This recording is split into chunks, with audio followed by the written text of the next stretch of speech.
Weekends in Tuscany don't always begin with sunshine. Sometimes the rain drifts in, the village slows, and plans change. But in Vicopisano, the rhythm remains the same. Good food, good company, and the simple joys of village life in Tuscany.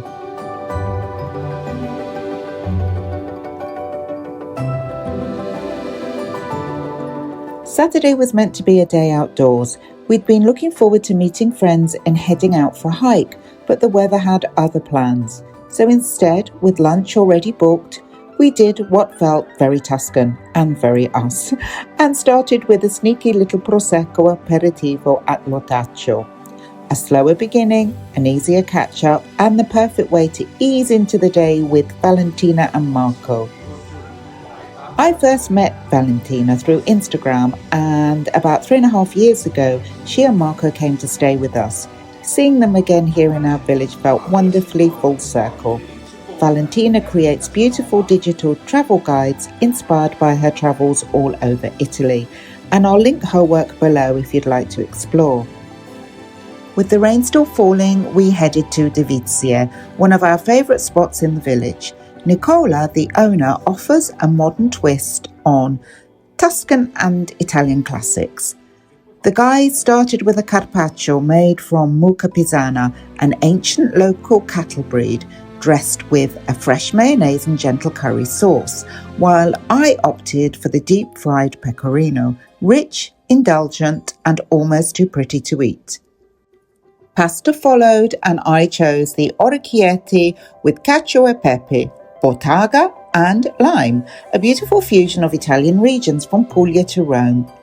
To finish, I couldn't resist Nicola's tiramisu, while the rest of the table lingered over Tuscan cantuccini dipped into award-winning Vin Santo from a nearby winery in Terriciola.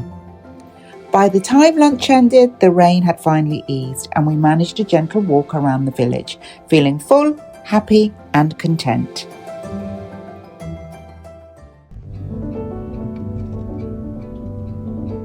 The skies cleared briefly on Sunday, giving way to another quiet day. We leave Vicopisano behind and follow a quiet road locals call Sottomonte, the route that runs along the base of the hills of the Monte Pisano between the plains of Pisa and Lucca. It's a back route we love because it connects the countryside to bigger towns. From here you can reach the city of Pisa or even continue on towards the sea.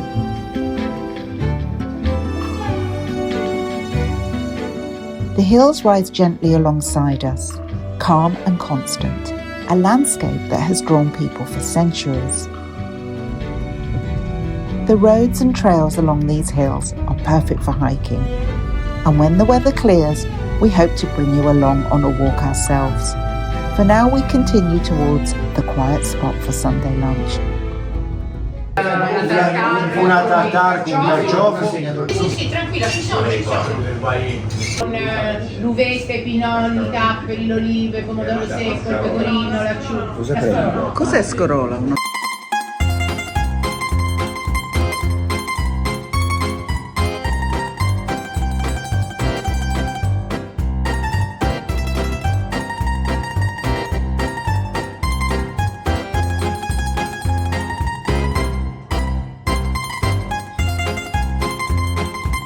He's doing that, spinning the fork round and round, which means it's good.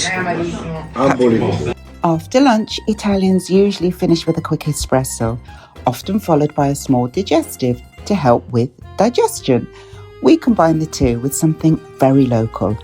It's called a ponche livornese, and it's made with espresso, sugar, rum, sassolino, which is a aniseed-flavoured liqueur, and a twist of lemon zest. It's from the nearby Livorno, and it's a popular winter warmer here in the Pisan region too. Wow, what a difference an hour makes. They said the weather was going to be quite bad today.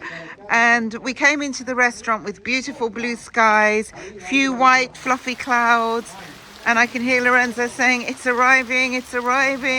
We're up in the hills at the moment, so and the rain is coming down. Oh my goodness.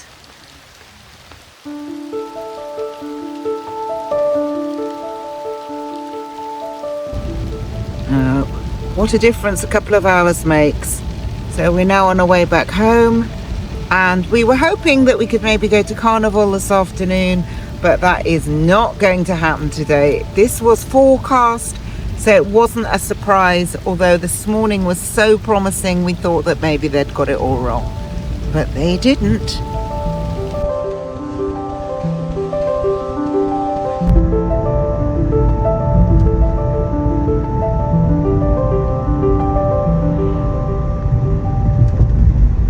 By Monday, the rain had finally moved on, and just like that, the mood shifted.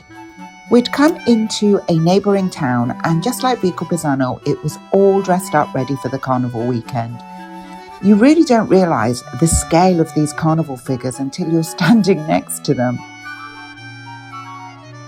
Now you can see how big this carnival character is. Look, there's Lorenzo. It's enormous. Quite big, isn't it? It's like the proper carnival face, isn't it? The one that they have in Viareggio. Yeah, it's very big. Let's go and have a better look.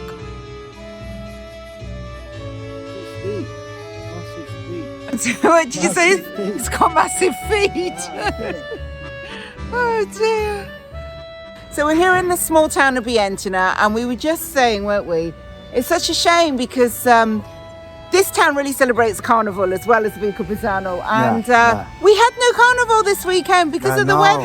I know. So, but we're going to come back to this town because they do the frate, don't they? We can't wait to have fratis. Okay, explain what frate is. Il frate is like come si chiama? Donuts. A donut. Donuts. Yeah. Yes. And do you remember why it's called frate?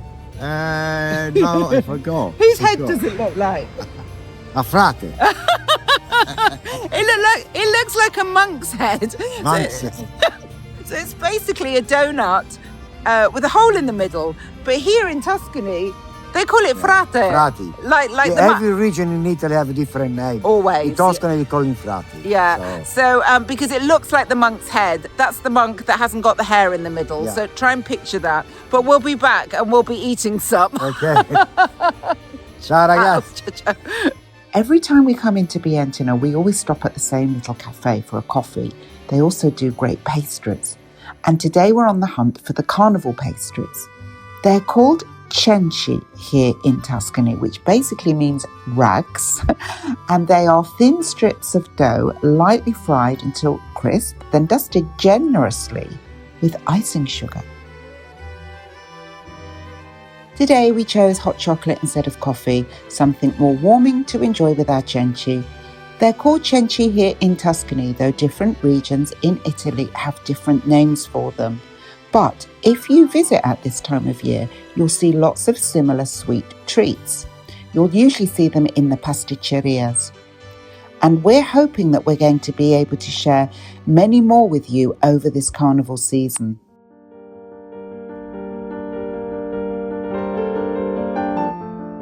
Later on Monday, we found ourselves back on the road known as the Sottomonte, winding along the hills of the Monte Pisano. We had an appointment at a beautifully historic building in the small town of San Giuliano Terme. So we're here in the small town of San Giuliano Terme, which is about a 15-minute drive from Vicopisano, and we're standing in front of a beautiful villa, which was once the summer residence of the Grand Dukes of Tuscany. Yes, and also very, very good memories for me, because I spent 3 years of my life working here as a bartender. Okay. Beautiful, beautiful memories. Yeah. So all's going to be revealed very soon, and keep watching. Yes. It's a shame the sun wasn't shining today on this pretty pink facade. This building was once the summer palace of the Grand Dukes of Tuscany, and today it has been transformed into a 5-star hotel, a member of the leading hotels of the world. The interiors are stunning, a blend of historic character and refined elegance. Our meeting was in one of the public lounges, where muted palettes, velvet settees, wrought iron lighting, tasselled lamps, and a mix of historic and contemporary furnishings create a sense of faded elegance. Frescoed ceilings and statement urns hint at the building's noble past. The Grand Dukes built their summer residence here because of the natural thermal springs, and today these waters still draw visitors, just as they did centuries ago. We'll certainly be sharing the luxurious spa facilities with you in a future episode. After our meeting, we enjoyed some herbal tea in the Shelley Bar. This is where Lorenzo used to work, and there's a reason why it's called the Shelley Bar.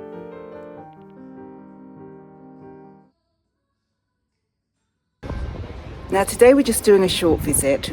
We're going to be back here in a couple of days, but I just wanted to point out the building behind me there. As you can see, it is a bank, but it's a very important bank because they used to have some very important residents there. So let's go and have a look at the plaque on the wall. Outside, we spotted the plaque marking Percy Shelley's former residence. Funnily enough, it doesn't mention his wife Mary, probably the more famous name to us today as the author of Frankenstein.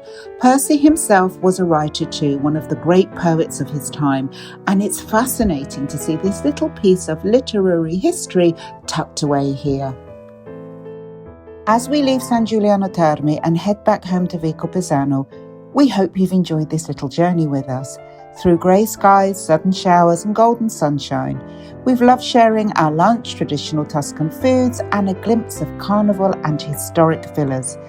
Tuscany isn't always what you expect. It's an eclectic mix of surprises, charm and timeless beauty.